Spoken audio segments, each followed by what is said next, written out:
لو اتشخصت بانزلاق غضروفي أو ديسك اوعى تخاف واوعى تقلق.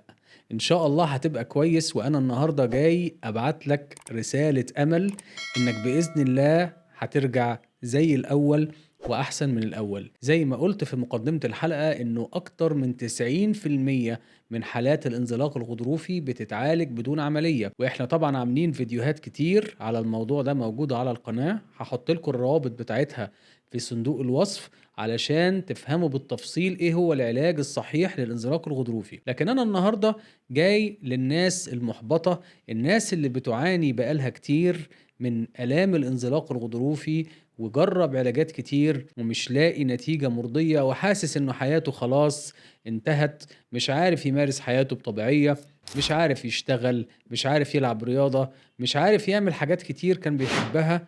والسبب غالبا بيكون انه الطريقة اللي انت عايش بيها حياتك والطريقة اللي انت اتعالجت بيها ممكن تكون مش احسن حاجة. بداية لازم اتكلم واشرح ايه هو الانزلاق الغضروفي. ببساطة العمود الفقري عبارة عن مجموعة من الفقرات فوق بعض، بين كل فقرة وفقرة في غضروف. الغضروف ده زي الوسادة او المخدة اللي بتمتص الصدمات وبتساعد على حركة وليونة ومرونة العمود الفقري.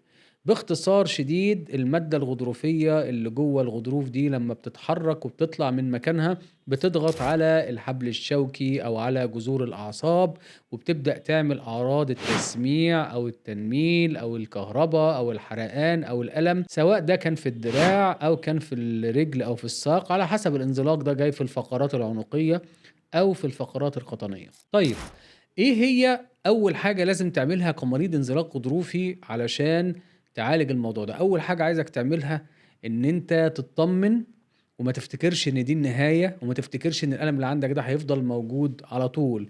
زي ما بيقولوا دوام الحال من المحال. احنا طبعا اتكلمنا قبل كده وقلنا انه مفيش تخصص واحد بس، ولا دكتور واحد بس، ولا علاج واحد بس بيعالج الانزلاق الغضروفي. لازم يكون في فريق عمل من تخصصات مختلفة بنشتغل مع بعض كلنا كتيم، والمريض كمان جزء من التيم علشان نوصل إن شاء الله لنتيجة.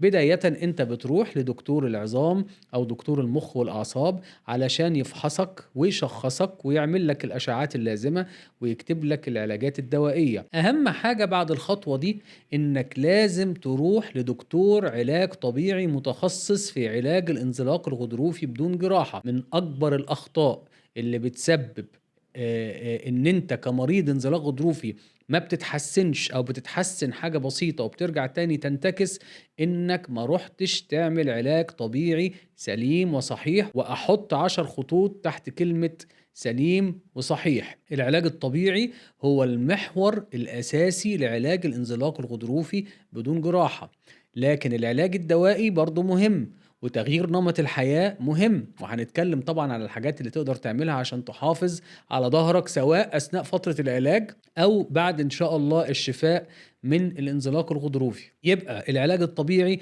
هو أساس علاج الانزلاق الغضروفي بدون جراحة. وقلنا قبل كده إن الانزلاق الغضروفي بياخد من 2 ل6 شهور علاج طبيعي طبقا لجامعة هارفارد في أمريكا. معظم الحالات بتتعالج متوسط في 3 شهور، في حالات بتتعالج أقل من كده، في حالات من أول شهر ونص شهرين ممكن يخف، وفي حالات بتبقى صعبة شوية ممكن يقعد 5 أو 6 شهور. لكن معظم الحالات غالبا اللي بنشوفها بتاخد في المتوسط 3 أو 4 شهور علاج طبيعي. طبعا في بعض الناس تستغرب تقول لك بس دي فترة طويلة جدا، دي فترة كبيرة جدا.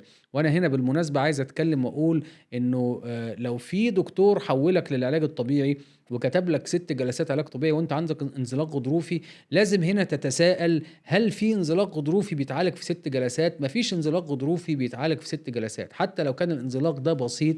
طالما انت وصلت لدرجة ان انت رحت للدكتور وبتاخد ادوية، يعني انت متألم، عندك تسميع في دراعك او تسميع في الساق او تنميل او كهرباء او حرقان او ألم، مش عارف تتحرك، مش عارف تنام كويس، مش عارف تمارس حياتك الطبيعية بطريقة كويسة، غالبًا ما فيش انزلاق غضروفي هيتعالج في 6 جلسات. فأنت هنا لازم يكون عندك من الوعي إنك تعرف إنه العلاج الطبيعي بياخد وقت. العلاج الطبيعي باختصار برنامج العلاج الطبيعي الصحيح والسليم والمتكامل باختصار، وقلنا الكلام ده قبل كده وهاعيده سريعًا في نقط كده.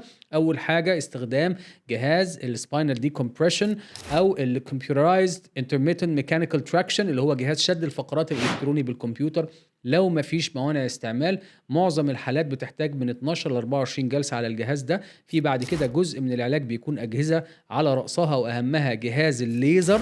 طبعا الكلام ده كله تحت إشراف دكتور علاج طبيعي متخصص. غير الأجهزة نخش على المانيوال ثيرابي او العلاج اليدوي، اللي هي العلاجات اللي انا بعملها بايدي كدكتور علاج طبيعي او بستخدم فيها ادوات معينه، او العلاج بتقويم الفقرات، واللي برضه لازم يتعمل من قبل دكتور علاج طبيعي مش من اي حد تاني. والحاجه اللي بعد كده هي التمرينات العلاجيه والتاهيل الحركي العلاجي، اللي بيبقى الغرض منه ان احنا نقوي العضلات الداعمه للعمود الفقري وعضلات الكور وعضلات النص السفلي من الجسم. الابحاث بتقول انه علشان العضلات تبدا تستجيب وتبدا تقوى مش قبل 6 ل 8 اسابيع. 6 ل 8 اسابيع دي يعني انت لو بتعمل 3 جلسات علاج طبيعي اسبوعيا، 6 او 8 اسابيع دي يعني من 18 ل 24 جلسه. فهل يعقل انت في 6 جلسات انا هقدر ان انا اقوي لك العضلات بتاعتك انها تقوى، هقدر ان انا اعالج لك التهاب العصب، هقدر ان انا اعمل لك دي كومبريشن واخفف لك الضغط من على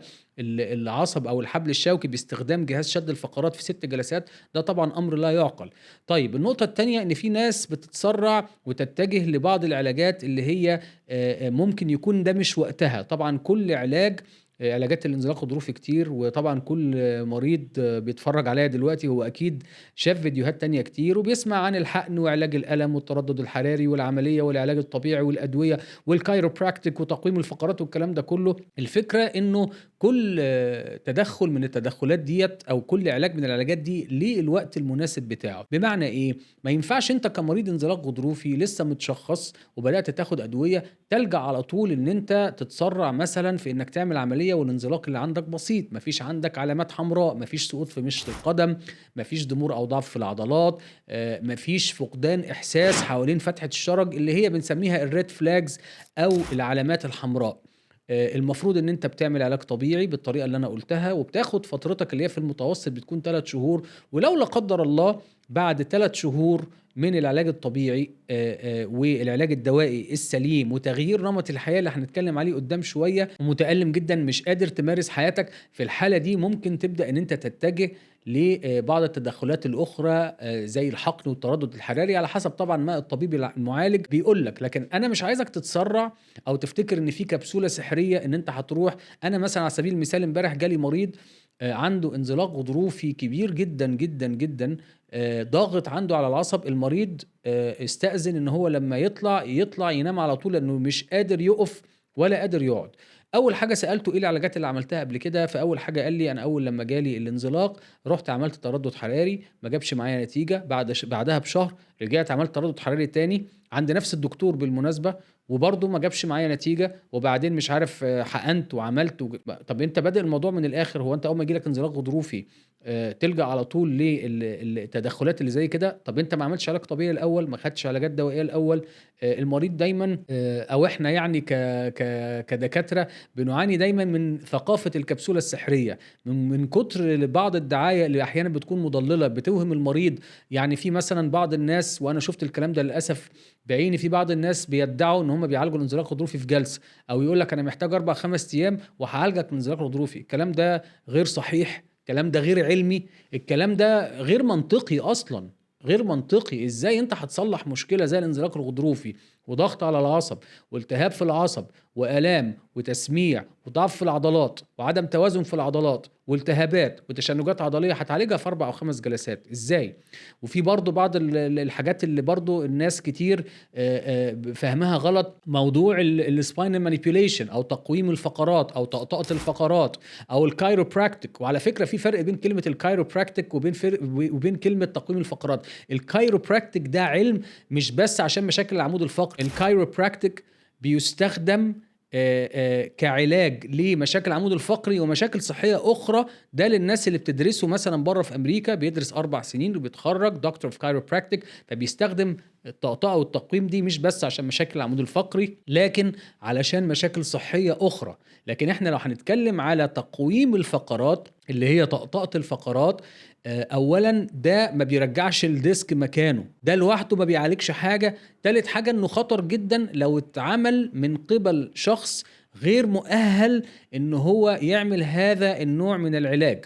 في مصر هنا الشخص المصرح ليه والمؤهل لعمل تقويم الفقرات اولا لازم يكون دكتور علاج طبيعي، دي رقم 1، عشان يكون دارس كويس قوي قوي البايوميكانكس بتاعت العمود الفقري، ودارس حاجات كتير ما بتدرسش في اي كلية تانية. الحاجة التانية لازم يكون واخد شهادات معتمدة او specialty certifications من مكان معترف بيه بعد التخرج. يعني تقنية السباينال مانيبيوليشن او طقطقة الفقرات دي مش اي حد بيدرسها جوه الكلية وبعد كده يخرج يعملها، دي حاجة بتبقى اسمها post graduate او حاجة advanced clinical education، يعني حاجة انت بعد التخرج، بعد ما بتتخرج وتبقى دكتور علاج طبيعي، بتعمل دراسات متخصصة في تقويم الفقرات، بتاخد شهادات معتمدة في تقويم الفقرات من مكان معترف بيه، وتقدر بعد كده انت تمارس هذه التقنية عشان ما تأذيش المريض.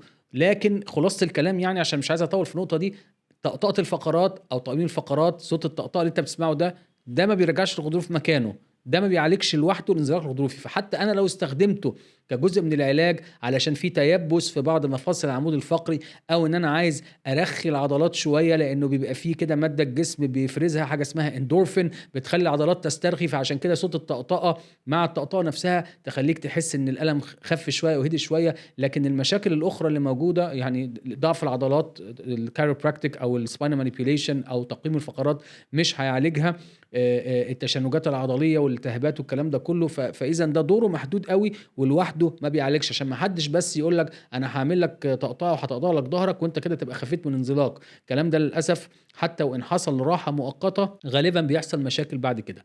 نرجع تاني لموضوعنا، هو موضوع الانزلاق الغضروفي، وانه مش نهاية العالم لو اتشخصت بانزلاق غضروفي. علشان بس ما تهوش مني، علشان انا حاسس ان انا يعني اتفرعت في كذا موضوع. احنا قلنا اول حاجة العلاج الدوائي السليم تحت اشراف دكتور العظام او دكتور المخ والاعصاب، والعلاج الطبيعي السليم والمتكامل تحت اشراف دكتور العلاج الطبيعي، وتتأكد ان انت رايح لدكتور علاج طبيعي حاصل على ترخيص مزاولة المهنة من وزارة الصحة.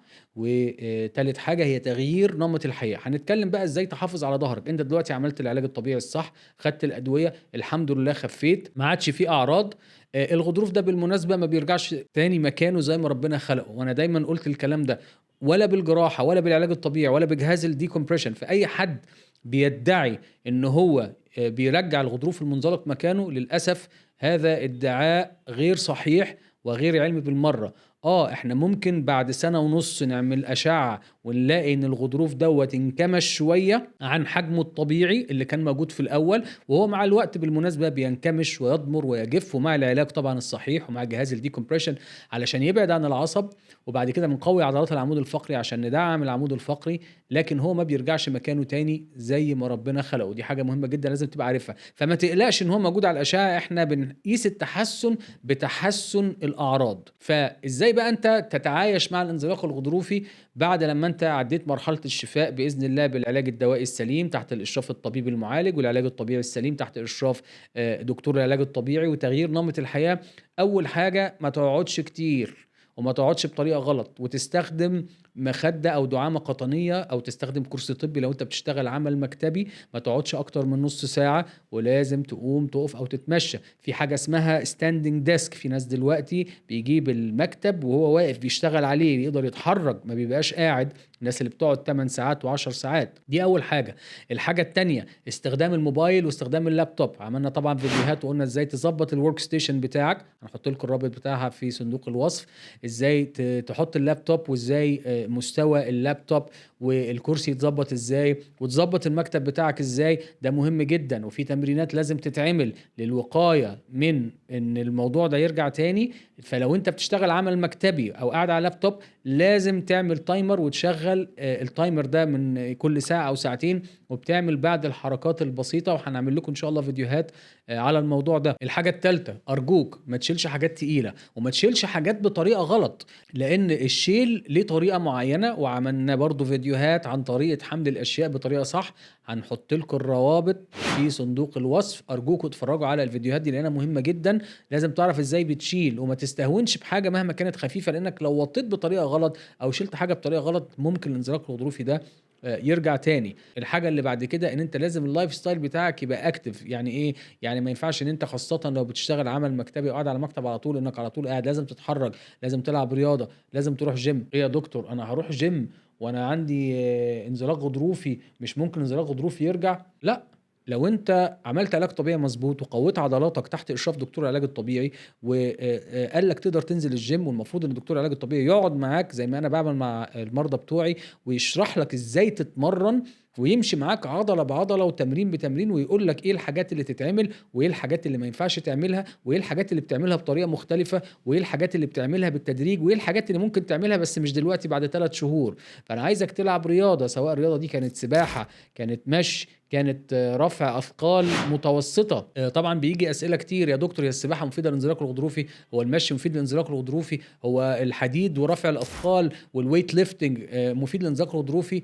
انا ما اقدرش اجاوب على السؤال ده لان انا ما اعرفش انت في اي مرحله دلوقتي. هو السباحه طبعا مفيده والرياضه مفيده والجري مفيد، لكن انت ممكن تكون في مرحله ما ينفعش ان انت تعمل اي حاجه من دي. التوقيت بتاع ممارسه الرياضه مهم، وفي ناس كتير لما بتكون بتتمرن في الجيم وبيجي لي عنده انزلاقات وبقول له وقف جيم بيزعل. بقول له والله لو انت يعني مش هتمشي على التعليمات ومش يعني هتلتزم باللي انا بقوله لك وهتنزل الجيم، لو سمحت انا مش هقدر ان انا يعني اتعامل معاك او اقدر ان انا اعمل لك جلسات، لان انت كده هتبقى بتضيع مجهودك وبتضيع وقتك وبتضيع كل حاجه، لان انت بتعمل حاجه وبتبوظها بانك بتخالف التعليمات. فبيبقى في بيننا وبين بعض اتفاق، خاصه طبعا الشباب الصغير، لان بقينا بنشوف انزلاقات غضروفيه من اول سن 16 و17 سنه. ما كناش بنشوف الكلام ده زمان، ما كناش بنشوف الكلام ده من 20 سنه. دلوقتي بقى حاجه طبيعيه جدا بنشوفها بسبب اللايف ستايل بقى، القعده الكتير واستخدام الموبايلات الكتير وقله ممارسه الرياضه وعوامل تانية كتير طبعا. فاصبحت المشاكل دي منتشره جدا، وانا بعتبرها ان هي مشكله العصر. بعتبر انه الانزلاقات الغضروفيه دي هي مشكله العصر. فنرجع تاني للمحاذير. يبقى احنا قلنا دلوقتي انت هتظبط القعده بتاعتك، وهتظبط استخدام الموبايل، وهتظبط الورك ستيشن بتاعتك واللابتوب والمكتب بتاعك. مش هتشيل حاجه بطريقه غلط. هتمارس الرياضه وتحافظ على حاجتين، اول حاجه ان وزنك ما يزيدش، وتاني حاجه ان عضلات العمود الفقري بتاعتك ما تضعفش. طول ما انت محافظ على الطريقه الصح، ازاي بتنام وازاي بتقوم وازاي بتتقلب في السرير وازاي بتوطي وازاي بتشيل وازاي بتصلي وازاي بتقعد وازاي بتسوق بطريقه صح، ان شاء الله باذن الله تتخطى مشكله الانزلاق الغضروفي، وتقدر ان انت تمارس حياتك بطبيعيه جدا وتعمل كل حاجه نفسك فيها، وما تحملش هم ان الموضوع ده هيرجع لك تاني. لانه دايما سؤال انا بتساله، يا دكتور هو ممكن الانزلاق ده يرجع تاني؟ هو ممكن شخص اصلا ما عندوش انزلاق يجي له انزلاق، وممكن شخص جاله انزلاق وتعالج ويرجع تاني. طبعا اللي هيحدد كده هو طبعا بعد ربنا سبحانه وتعالى. ثم انت بتعمل ايه؟ هل انت بقى رجعت تاني توطي بطريقه غلط وتشيل حاجات بطريقه غلط وسبت عضلاتك تضعف وسبت وزنك يزيد؟ يبقى في الحاله دي انت بتحط نفسك في ريسك ان الانزلاق الغضروفي بتاعك ده ممكن يرجع تاني او يزيد. في النهايه عشان ما اطولش عليكم، النهارده انا ببعت رساله امل لكل مريض اصيب بالانزلاق الغضروفي انه ما يخافش، انه ان شاء الله هيتخطى هذه الازمه.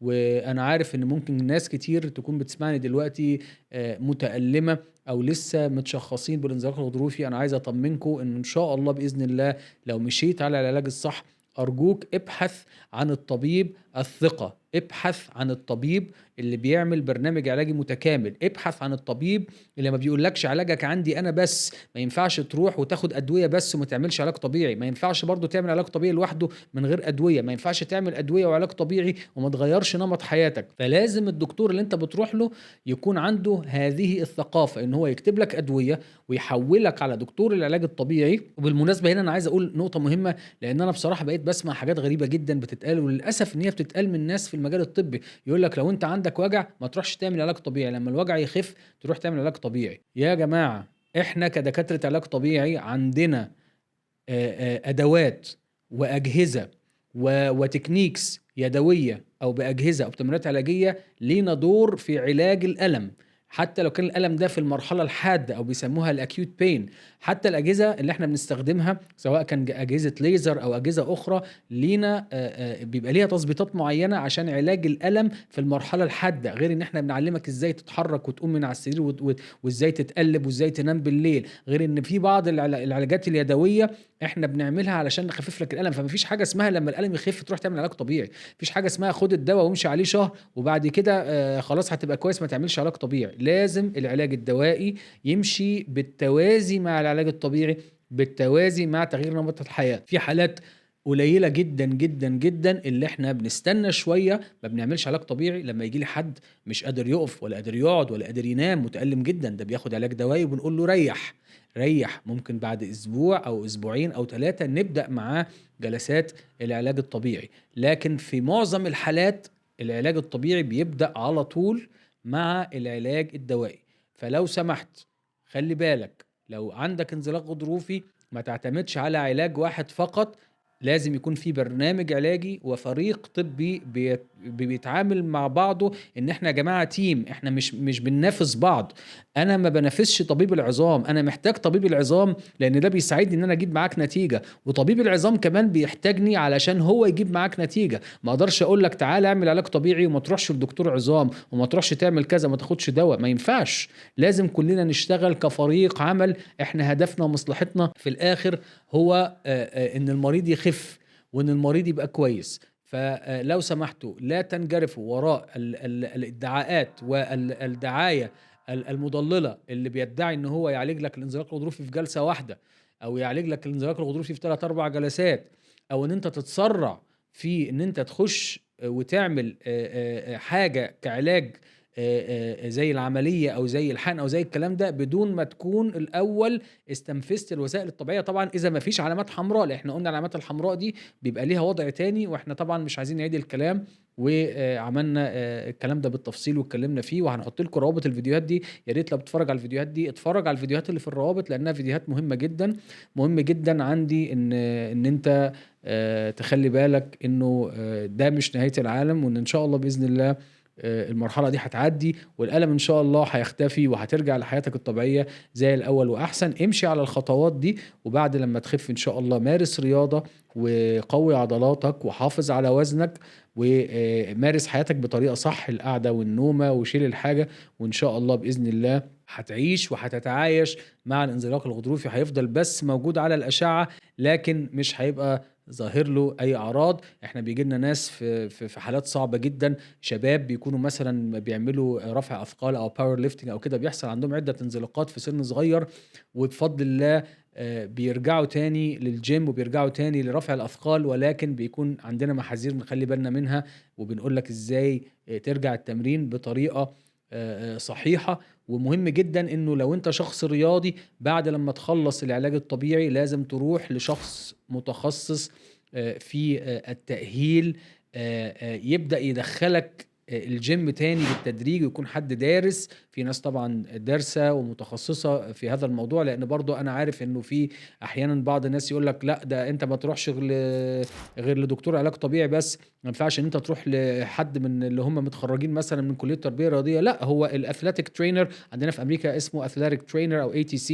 لا، احنا بنشتغل مع بعض برضو كفريق، بس انت ليك دور كمدرب او كشخص متخرج من كليه تربيه رياضيه. انت ليك دور في وقت معين، ما ينفعش ان انت المريض يبقى عنده انزلاق غضروفي وانت تعالجه، وبرضه ما ينفعش انه دكتور العلاج الطبيعي بعد لما يخلص دوره كدكتور علاج طبيعي ويرجع المريض للحالة الطبيعية، برضو في حالات لازم يعدي على المتخصص اللي خريج تربية رياضية علشان يأهله بقى جوه الجيم انه يرجع يتمرن تاني، لان في ناس بتبقى دارسة واخدة ماجستير ودكتوراه، ولكن كل واحد يبقى عارف مجال الممارسة. يجب ان يكون هناك احترام للسكوب اوف براكتس او مجال الممارسة.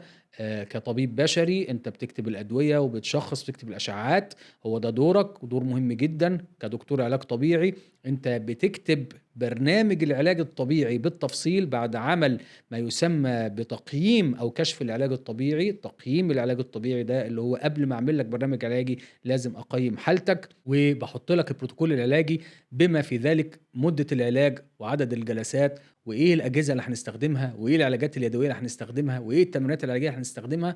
وبعد لما اخلص معاك وينتهي دوري معاك، بعد كده لو انت شخص رياضي وحابب تروح الجيم، ابعتك بعد كده للشخص المتخصص في التأهيل الرياضي عشان يبدأ ان هو يرجعك تاني تمارس الرياضة بتاعتك، بعد لما انا بكتب لك على بعض الخطوط العريضة عشان هو يبقى عارف برضو انت وصلت لإيه. فما ينفعش حد من التخصصات دي يتخطى تخصصه ويخش على التخصص التاني. انا كدكتور علاج طبيعي ما ينفعش ان انا اكتب لك روشته الدواء، دي مش شغلتي ان انا اكتب لك دواء، الطبيب المعالج هو اللي بيكتب لك الدواء.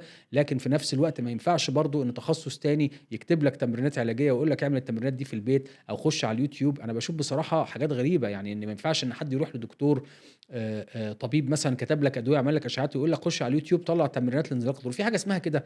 يعني احنا كدكاتره علاج طبيعي بندرس وبناخد ماجستير وبناخد دكتوراه وعلم اسمه علم العلاج الطبيعي محترم جدا في العالم كله. ينفع ان الموضوع بقى يعني ينفع ان انا اقول لمريض روح الصيدليه اسال الصيدلي يكتب لك ادويه، ولا لازم احوله على دكتور العظام؟ فيا ريت مجال الممارسه كل واحد يشتغل في التخصص بتاعه، لانه هيقدر يفيد المريض ويدي المريض اكتر. محدش يتخطى تخصصه، واحنا في الاول وفي الاخر بتربطنا علاقه احترام، وبيربطنا هذا المريض اللي وضع ثقته فينا وسلم لنا نفسه امانه ان احنا نعمل معاه كل ما نستطيع علشان نخليه يتخطى الألم ونخليه ونكون سبب في شفائه بإذن الله، وسبب إنه يرجع لحياته الطبيعية. دمتم في صحة وعافية. كان معكم الدكتور عمرو عياد، بودكاست طبيبك. سلام.